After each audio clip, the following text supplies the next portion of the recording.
Fifth harvest. Thank you, Lord. Again, as expected, konti.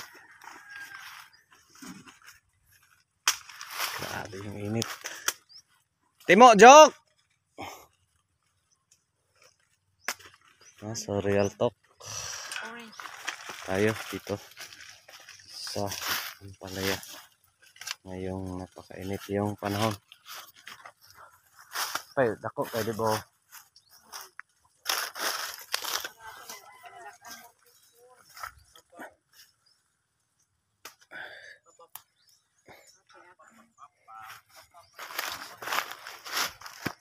No? So, real talk dito. Ngayong napakainit yung panahon. Again, yung harbisan natin ay konti-konti. Considering mas marami yung nalalagas kaysa tumuloy. Yan yung worst. So, best again sana yung setup. Yung plastar ng ating ampalaya. Only di na timpo sa tamang panahon. So, yan. Lagas na yan. Ito. No? So, napakadaming nalalagas na bunga. At 55 days, again, ito ay napakaganda based doon sa ating mga tanim. Ngunit, the worst and sad thing is na tiempo sa napakainit. No? So, ginawa natin dilig. Basa pa to. Pero nagdidilig naman doon sa taas. Pababa. Kasi ginawa natin dito is dilig fertigation. Nag-fertigation tayo dito. Yung tab, linagyan natin ng complete. Pay, dako, di ba? Jumbo na ni inig ko na. Bibis. Lap mo kaya nasira dia.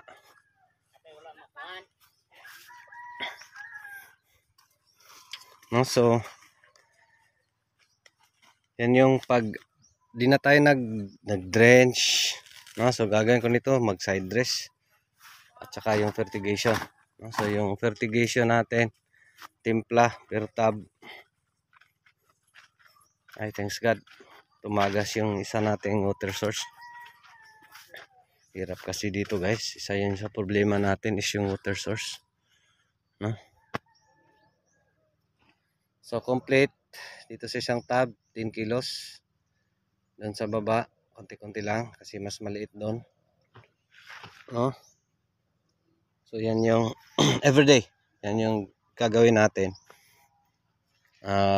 Patubig, yun nga, fertigation, irrigation at the same time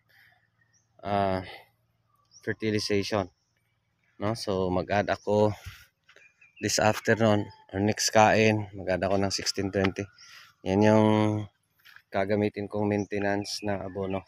So fertigation, again, gamit yung makina, 1 inch hose, dilig with abono. Again dito, pasapa to. Dito tayo sa mga ano natin.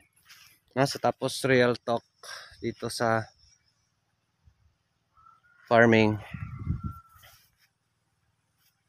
best yung ampalaya natin ngayon, worst dahil hindi na timing sa panahon, no? Sana may ulan in a matter of maski na tayo ngayon April to 2024.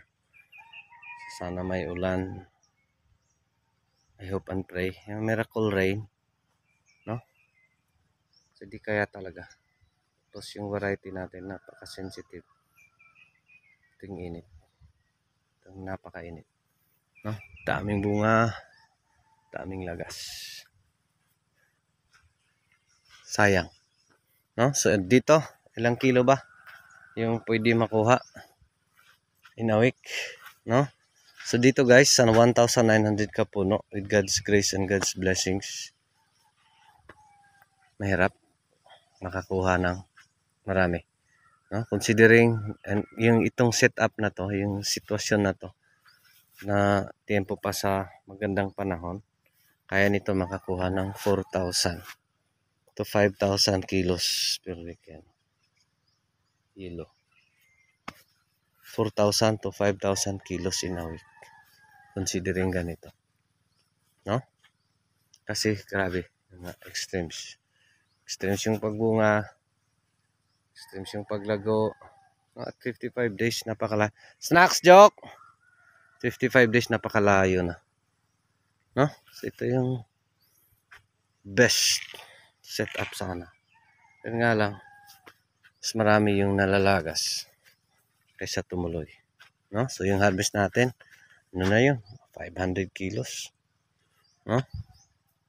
Konti-konti. Bakit ko nasasabi 4,000 to 5,000 kilos yung ma-harvest natin dito in a week? Kasi yun nga, based on experience, naka-try tayo ng ganito kaganda. 1,200 kapuno. Nakakuha tayo ng 3,800 kilos in a week. 3,800, 3,700. Yan yung ano niya. Yung harvest niya, peak harvest peak niya. 3,700, 3,800, 3,500. Max yung 3,800. So dito is, again, napakaganda. So this is real talk. Dito, kaya ba natin makaharvest ng ganong karami? Isongko mo dong, saktor na, no? So, yan si Jokjok. Fertigation. Gamit yung 1-inch hose. No? Real talk, kaya ba natin makuha yung ganon? Again, si Lord yung bahala. Pag tayo yung mag-decide kung gaano karami yung i-harvest natin dito, nako, ang yayaman na natin. Ay, nako. No? So again, sayang. Ito yung mga lagas. Oh. Sana ito'y bunga na to. Hina-harvest na to at 55 days. Kasi yung pag-harvest dito guys, dito sa variety na to, Galaxy Max, yung bunga niyan is pag ganyan. Habang umangat, yan, gumaganon siya. So yung harvestan mo ganun, pag ganun din. Habang pumunta dito, dumadami. No? So maliban pa dyan sa bubong, sa dingding. No? Yun nga lang. Ito. Pero again, thank you Lord sa blessing. Salamat tayo na maski kahit papaano, at least may tumuloy. No? So again, di tayo nagkulang nito. Sa atin is yung water source yung inaano natin. Tapos again, fertigation.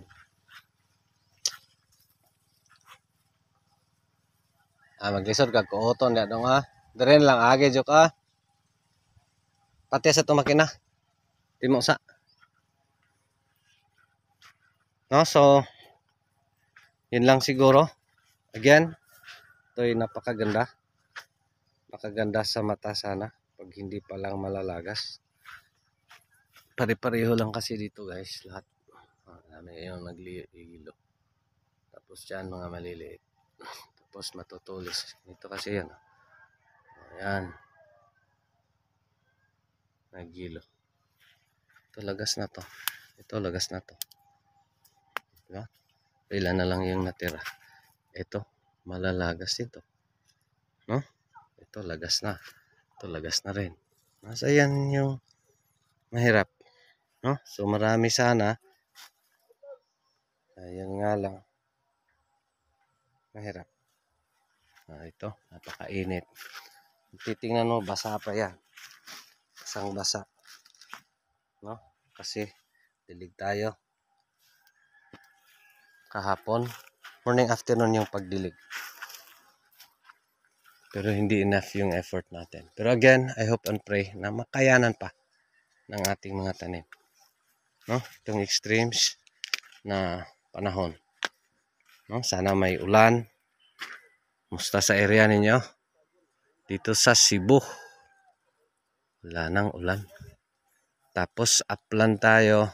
Ito yung worst sa upland. Best dito sa upland yung tag-ulan. Problema dito ngayon, wala nang tag-ulan. Puro na tag-init. Simula last year, walang tag-ulan dito. So yan yung mga na-encounter natin. Grabe yung pamomroblema sa tanim. Dito best kasi virgin area. Tapos iba yung mga ginagawa natin dahil sa mga learnings natin. Pero hindi enough talaga. No? Kasi grabe, extremes yung ating naranasang panahon. No? So yun lang. No? Ilang kilo pwede makuha maximum dito sa 1,900 kapuno. Variety Galaxy Max F1. Again, with God's grace, kaya nito ng 4,000 to 5,000 kilos in a week. Provided maganda yung panahon, may ulan pa, init, ganon, no? Considering sa setup natin ngayon, sa sistema ng panahon natin ngayon, malabo, no? So best na siguro makakuha tayo ng 2,000 kilos dito in a week. Pero pahirapan pa yan, no? Ngayon nga, pang 5 harvest, no? Based dito sa hitsurang ganito, di na yan, 1,000 kilos na yan sana, no? Pero since ito nga, again, si Lord na yung bahala. Paano tayo makasurvive? Paano makasurvive yung tanim? Sa atin is laban lang. Tsaka patuloy lang. Mas yun lang. Maraming salamat. Ito pa rin si Jupilo Farmer. Anak. Imatoy ang farmer nga gwapo. Suhito. May kahibalo. Apan ay saba. Kay manoon pa ko. Dagang salamat. And God bless. Thank you. Thank you Lord. Grabe yung hinog. Malaki na. Hinog pa. No, so 5 bucks, last 6 bucks. Ngayon mas kunti. At next succeeding expected mas kukunti pa. Let's see. No, so sana ngayong edad na paangat din yung mga harvest. God bless everyone. Thank you Lord. Saan ang kimkim mo?